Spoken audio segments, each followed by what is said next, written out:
प्रधानमंत्री नरेंद्र मोदी अमेरिका पहुंच चुके हैं और उम्मीद के मुताबिक वहां उनका ग्रैंड वेलकम हुआ है।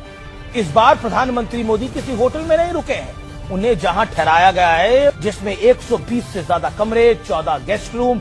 ये गोदी मीडिया सिर्फ इस बात पर खुश होते हैं कि भारत के प्रधानमंत्री श्री नरेंद्र मोदी को नई बेडशीट, नई चादर, उनका भव्य वेलकम किया गया। उन्हें 200 रूम वाले उन्हें कमरे दिए गए। लेकिन आइए जानते हैं सच क्या है। गोदी मीडिया ये सब करते से अपनी टीआरपी बढ़ाने के लिए। देखिए सच क्या है और कौन से कंट्री के कौन से लीडर्स की अमेरिका के सामने कितनी इज्जत है और कितनी रिस्पेक्ट है। आइए देखते हैं। सबसे पहले हम बात करते हैं ब्रिटेन के प्रधानमंत्री कीर स्टारमर की। इन्हें खुद ट्रंप रिसीव करने आते हैं।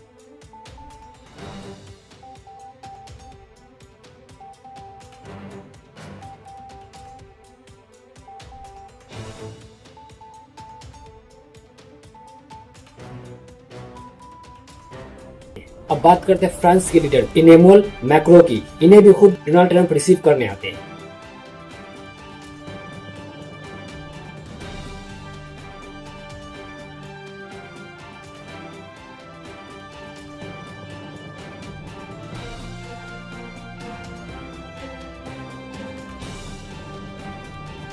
अब बात करते हैं जापान के लीडर की, शिगेरू इशिबा की। इन्हें भी खुद डोनाल्ड ट्रंप रिसीव करने आते हैं व्हाइट हाउस।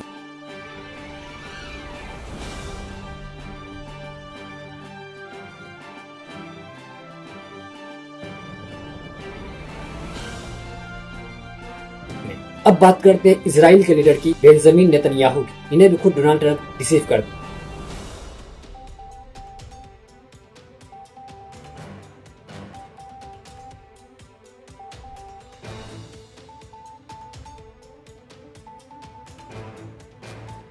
अब बारी आती है भारत के प्रधानमंत्री, जिन्हें लोग ये कहते हैं कि ये बहुत कुछ कर चुके हैं। भारत को इन्होंने बहुत कुछ दिया है और फॉरेन कंट्री में भारत का बहुत नाम ऊंचा किया है। इनकी क्या हैसियत है अमेरिका में, आइए देखते हैं। इन्हें रिसीव करने के लिए व्हाइट हाउस की सिर्फ एक एम्प्लॉयर आती है।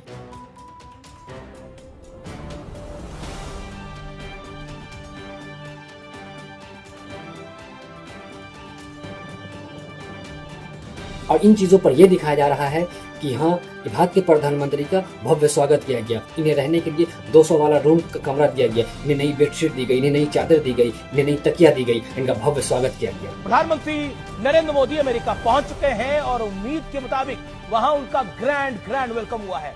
इस बार प्रधानमंत्री मोदी किसी होटल में नहीं रुके हैं। उन्हें जहां ठहराया गया है, जिसमें 120 से ज्यादा कमरे, 14 गेस्ट रूम। ये हमारे कंट्री की हकीकत फॉरेन कंट्री में सिर्फ हिंदू मुस्लिम करने से, आपस में लड़वाने से कोई भी फॉरेन कंट्री हमें प्रायोरिटी नहीं दे सकती है। हमें प्रायोरिटी जब मिलेगी जब हम सुपर पावर बनेंगे। अगर हम किसी सुपर पावर से रिस्पेक्ट चाहते हैं तो हमें भी उस लेवल का काम करना पड़ेगा। इस लेवल पे आज वो पहुंच चुके हैं। वो किसी धर्म को लेकर, वो किसी पार्टिकुलर रिलीजन को लेकर इतने आगे नहीं पहुंचे। वो सुपर पावर और इन कारणों से नहीं बन पाए। तो हमें भी अपने कंट्री को आगे करने के लिए, हमें भी अपने कंट्री को रिप्रेजेंट करने के लिए, हमें हमारे कंट्री का लीडर को, हमारे कंट्री के प्राइम मिनिस्टर्स को, हमारे कंट्री को होम मिनिस्टर्स को, हमारे कंट्री को फॉरेन मिनिस्टर को अगर रिस्पेक्ट चाहिए हो तो उन्हें भी एक वैसा काम करना पड़ेगा कि जो वर्ल्ड में नाम हो सके। हमारे इंडिया में ही लोगों को लड़वा दिया जाए और हिंदू मुस्लिम की नफरत की बीज बो जाए, जिस बीज में खुद राज करे और वहां की जनता पीस कर मर जाए।